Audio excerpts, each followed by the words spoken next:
Yo les amis, c'est Grégy, et ben j'espère que vous allez bien.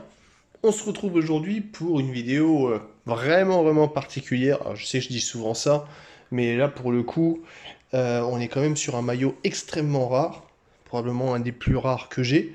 Donc c'est le maillot du centenaire de l'équipe de France, mais attention, pas n'importe lequel. Le maillot manche longue, version pro. Et là, ah oui, je vous avais dit, du lourd, exceptionnel, la totale. Donc du coup, il n'y a pas de fake, hein, parce que j'ai pas vu de fake. Il en existe, mais j'en ai vu surtout des versions supporters, mais pas de fake des versions pro. Donc on va regarder un petit peu c'est quoi une version pro du maillot du centenaire. Alors, comme d'habitude, on a la petite séparation, hein. Ça je vous en avais déjà parlé, la petite séparation dans le col. Alors d'un côté, vous avez le petit logo du centenaire, moi que je trouve franchement plutôt sympa, un petit peu en relief là. Alors c'est une pseudo tissu caoutchouc, c'est un peu particulier mais plutôt sympa. La mention Vapornit, je fais le point. La mention Vapornit, Made in Thailand. Vous avez le petit drapeau français dans le retour du col sur le bouton là que je trouve plutôt bien. Deux boutons pour le col, avec un col qui est tout à fait classique, il faut dire ce qui est. Le coq avec les deux étoiles, puis la mention des 100 ans, 1919-2019. Alors, c'est du thermocollé, c'est du tissu thermocollé. Alors, personnellement, je trouve que le choix est un petit peu discutable, hein. Moi, c'est toujours la même chose. Je trouve que Adidas gère vraiment mieux les logos maintenant, hein, parce que pas forcément avant, mais maintenant, il les gère vraiment mieux. Et puis vous avez le logo Nike, Nike qui est bleu sur bleu. Là aussi, thermocollé. C'était vraiment histoire de faire un maillot classique, quoi, hein. Le maillot tout bleu avec le coq en doré, qui était vraiment le basique pour l'équipe de France. Basique, mais efficace. Je vous montre la petite mention Vapornit, la petite étiquette ronde, comme ça se faisait un temps là. Les étiquettes. Alors je ne sais pas s'il y a une version match de ce maillot. Je ne suis pas sûr. Je pense que c'est l'équivalent de la version match, hein, que j'ai. Je vous montre quand même les instructions de lavage. La petite étiquette, hein. Du coup, quand vous tapez le numéro, là, vous retrouvez le produit sur Google, hein. Ça fonctionne.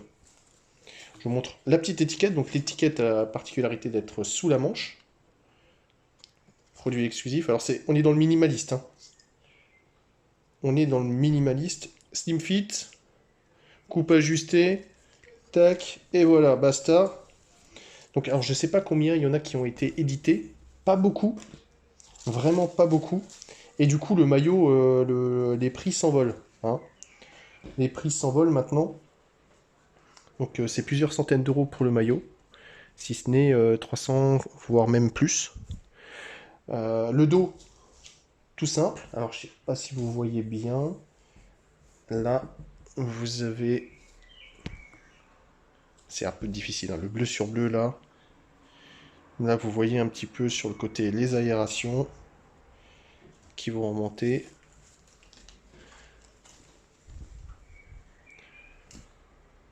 Voilà, donc ça, rien de bien, rien de bien particulier. Pas de mention dans la nuque.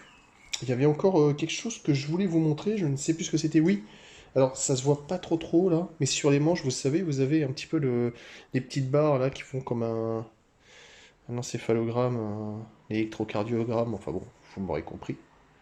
Bleu sur bleu aussi, hein. Donc franchement, très sympa. Alors c'est pas le meilleur, mais c'est probablement le plus rare.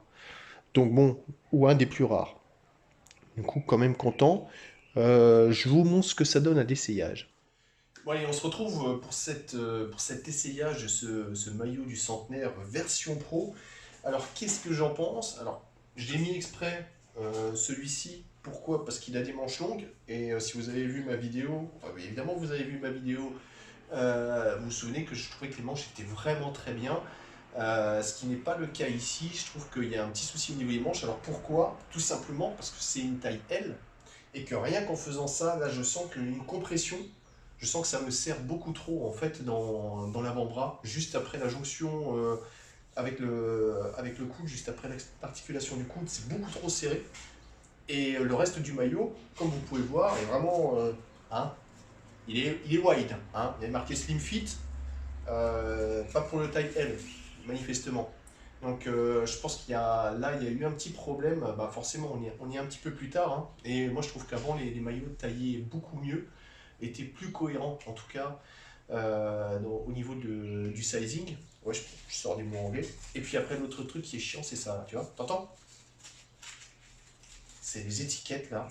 Alors tu peux les enlever, mais si tu les enlèves, ton maillot il va perdre de la valeur, donc faut les laisser. Bon, ça c'est pas cool. Je préfère 100 fois thermocoller. Tu vois, imprimer les étiquettes, tu t'emmerdes pas avec, c'est propre, c'est nickel. Donc ça c'est plutôt cool. Le col, bah, pareil, hein, on est sur une taille L qui est slim fit. J'ai exprès fermé le col pour vous montrer que je risque pas d'être étranglé. Il y a largement de la place pour avoir un coup de taureau. Donc bon, ça aussi, la taille est un petit peu moyenne, je dirais. Le maillot existe aussi en manche courte, hein, si jamais je vais réussir à enlever ce bouton. Le maillot existe aussi en manche courte, et bon, je sais pas, j'avais pas réussi à l'avoir. Peut-être qu'un jour je l'aurai, si c'est le cas, je vous ferai une petite démo avec une taille plus petite, j'espère. Mais voilà, en tout cas, les manches longues là sont un petit peu foirées, je trouve, parce que autant je vous disais que sur celui-là, on pouvait les retrousser jusqu'ici, là, je peux retrousser rien du tout, hein. Là, clairement, je peux pas. Je peux pas, c'est vraiment, ça bloque. Ou alors je vais éclater le maillot dès que je vais plier le bras. C'est pas le but recherché. Mais bon, sinon, graphiquement, bah ouais, c'est plutôt cool, hein. J'aime bien les maillots white out, black out. Là, c'est quasiment un blue out, plutôt sympa. Le petit coq ressort très bien, donc ça c'est vraiment cool. Et je pense que le maillot doit être agréable, mais là franchement, étant donné qu'il est trop grand, bah, je sens que c'est beaucoup plus chaud que ça ne devrait. Là par exemple celui-ci, comme il est un petit peu plus petit, plus près du corps, il ventile mieux. Là j'ai l'impression que toute la chaleur que je dégage, elle est retenue entre mon corps et le maillot. C'est pas forcément le meilleur truc pour aérer, mais en hiver c'est génial. Bon, enfin bon, j'espère que cette vidéo vous aura plu. Bon, moi en tout cas, ça va. C'est pas mon maillot préféré, mais c'est toujours sympa de voir à quoi ça ressemble des maillots aussi rares que celui-là. C'est vraiment un maillot collector. Dites-moi ce que vous en pensez en commentaire. Dites-moi aussi si vous voulez d'autres vidéos de ce genre sur des maillots collector. N'oubliez pas de remplir aussi le petit sondage, hein, sur les maillots que vous voudriez voir dans les prochaines vidéos. Oui, c'est un petit peu redondant, mais c'est pas exactement la même chose. N'oubliez pas de vous abonner, mettez-moi un petit like, et puis je vous dis à très vite sur ma chaîne. Allez, ciao ciao!